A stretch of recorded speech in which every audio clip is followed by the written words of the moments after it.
Back here on HQ, presented by Canva, we're going to get into starts and sits for Week 7. Kicking it off with Jamey's start of the week. It is none other than swag surfing, Waffle House loving, Kirk Cousins. Kirk came in clutch in fantasy in Week 5 against Tampa Bay at 42.4 fantasy points.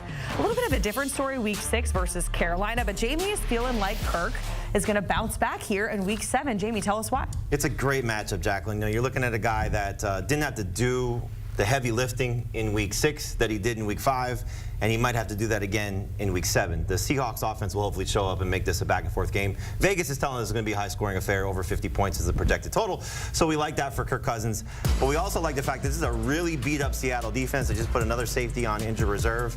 And the last three quarterbacks, Jared Goff, Daniel Jones without Malik Neighbors, and Brock Purdy, all over 26 fantasy points against the Seattle defense. So Cousins has potentially top 5 upside as Sportsline has him ranked and projected. I love the setup for him. I think it's going to be great for all of his main receiving options, which is Drake London, Darnell Mooney, and even Kyle Pitts.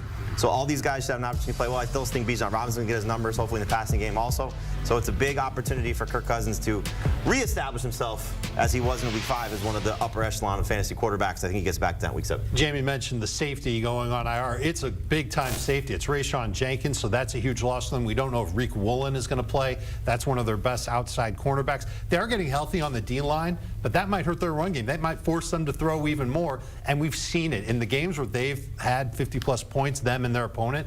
We've seen Kirk Cousins throw 35 times, 30 times last week, and then who could forget about the 58-point game? And Cousins was this close to having 21 fantasy points last week. Darnell Mooney had a pass in the end zone. Go right off his hands. If he catches that football, it's 21 points for Cousins. No one is blinking at it, and you probably don't have Cousins as a start of the week in that case because he's too obvious. But now it's not so obvious. You should start Kirk Cousins. I like him more than he does. Okay, wow. All right, let's get to some of your other starts. Jamey, you do have Sam Darnold on there, who is coming off of a bye, but he's facing a pretty tough Lions defense. It's a really good Lions defense, but they're missing their best defender and really the NFL's best defender for this season, Dane Hutchinson, who's out for the year. So Darnold, last time we saw him against his former team, the Jets, in London. So you know what? Doesn't really count because it was in a different country. So in his last 3 games in America, over 20 fantasy points. We're just going to wipe that one. It doesn't count. It only counts when it's good.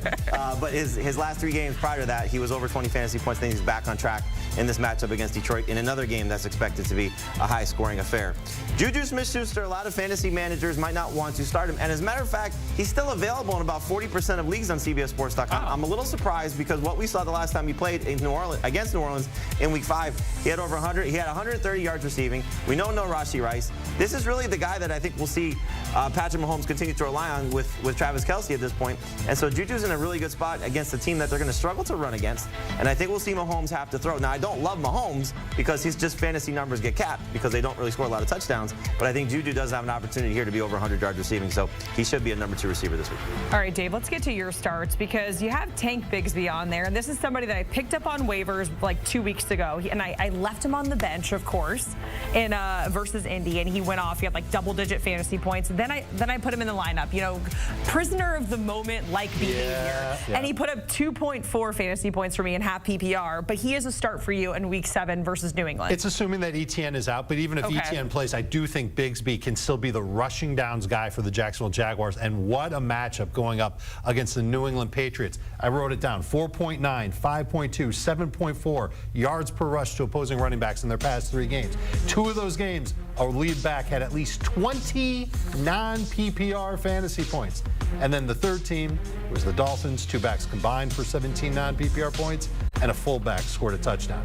They cannot stop anybody on the ground. And I think the Jaguars have to do something a little bit different. This is what they did in their win. They leaned on the ground game, and you saw Bigsby have a good game. So I like him this week. I think he's a top 24 fantasy Where will you back. have him ranked if ETN plays? He's probably going to be more in that flex range if ETN plays because we know that ETN will get some carries. But we saw last week, the reason why Bigsby didn't play a lot, they fell behind. Dearness Johnson was their passing downs guy, their hurry-up offense guy, and Bigsby, I think he had 1 snap in the 4th quarter. So just no bueno, and I don't think this is going to be that type of game for Jacksonville where they trail to the Patriots. Who are the Patriots building a lead on? Nobody, not even Jacksonville. Patriots team, though. It is a different Patriots team. I thought Drake May played very nicely in the 4th quarter last week. I'll give him credit for that. Now, we can talk about Juwan Johnson as a streaming fantasy tight end. I like him because who's left to catch passes for the New Orleans Saints in this offense? Last week, And this is with Rashid Shaheed healthy and playing. Juwan Johnson was second on the team in routes run. So that's important to see. Now he could be number one. And I expect the targets to go up. Denver's allowed some numbers to tight ends recently. Brock Bowers had a dominant game, caught a pass, ran for a touchdown. I don't know if Juwan Johnson can do what Brock Bowers did, but I think he can be a good fill-in as a bye week replacement. And then the other three starts on this list, they're in the same game as Kirk Cousins. High-scoring game. Let's take advantage of it. Start them all. All right, so Dave, those are your starts. Let's go to your sits. And, you know, heading into week 7, all of our heads are spinning because we're trying to get used to Davante Adams in a Jets uniform. Now we're trying to get used to Amari Cooper, going to be in Buffalo. But Amari Cooper is on your sits list. And he's in a different situation than Davante Adams because he's going to be working with a quarterback he's never caught passes from in an offense that's new to him.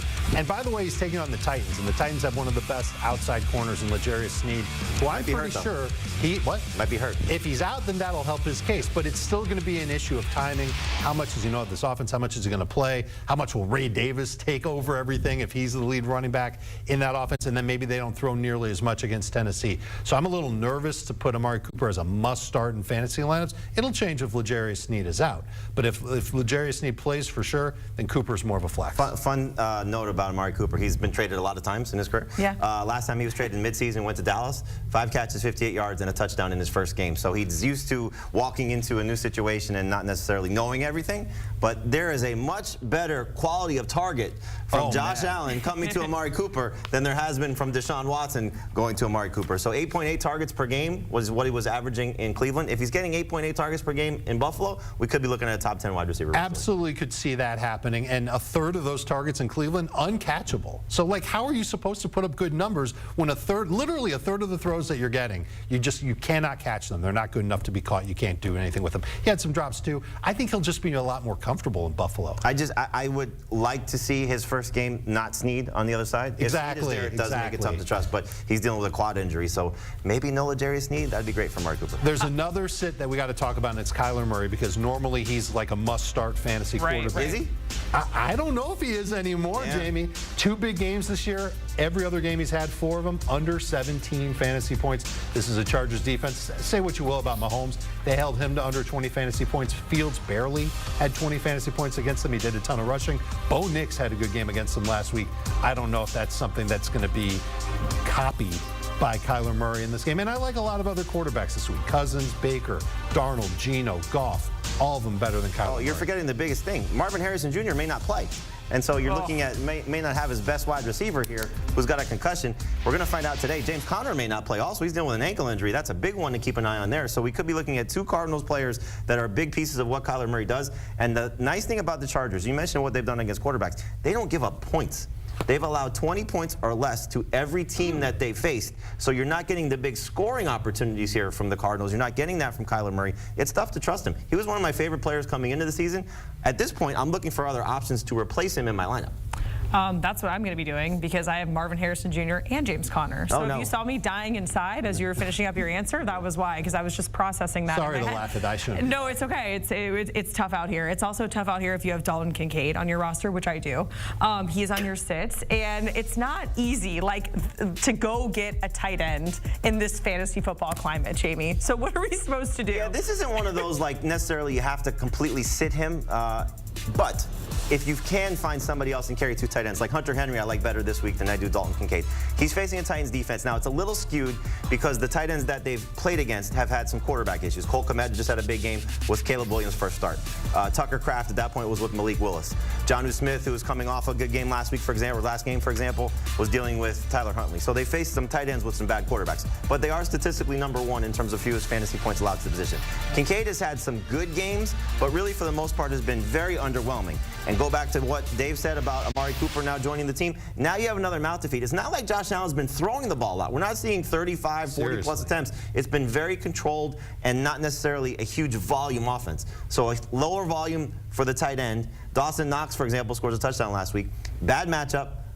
Dealing with an injury also. He's got a collarbone issue. So he's just inside my top 12, but barely. He's the number 12 tight end. Yeah, we looked at the tight end rankings there, and Trey McBride, who is at number 1, hasn't even been outstanding himself. It's been tough. No, but he's the benefactor of Marvin Harrison not playing. There's a lot of tight ends starting to play better. Okay. Kelsey's playing better. McBride's playing better. Bauer's in a much better situation. He was already playing very well. So you're looking at those guys at the top. Hopefully Laporta joins them. Pitts actually can make it 3 games in a row with double digits in PPR points. That would be great if he can get going as well, because we know what his upside is. So there's a lot of tight ends that are starting to look a little bit better, but Dalton Kincaid will be one that I'd like to see a little bit more. I hope it stays that way. But Patrick Mahomes, another guy that is on your sits list.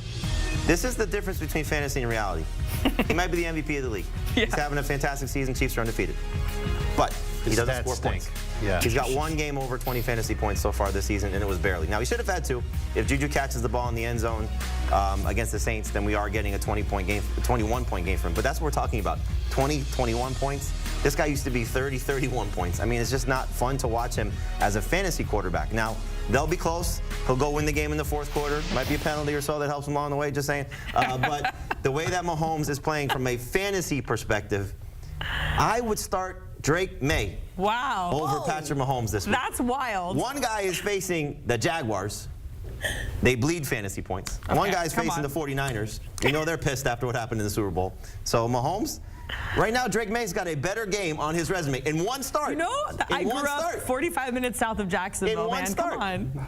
Cut me some slack. You don't live there now? I don't. Now you live close to the Dolphins. That's even worse. It's even worse. It's still my team, Jamey. It's still my team. I'm hoping the Jags pull out a win just because. Listen, I start Trevor Lawrence over Mahomes too. Okay. Yep. Yeah, woof. All right. Jamey, Dave, we certainly appreciate it. I will connect with you guys later because I have more questions. My lineup is down so incredibly bad.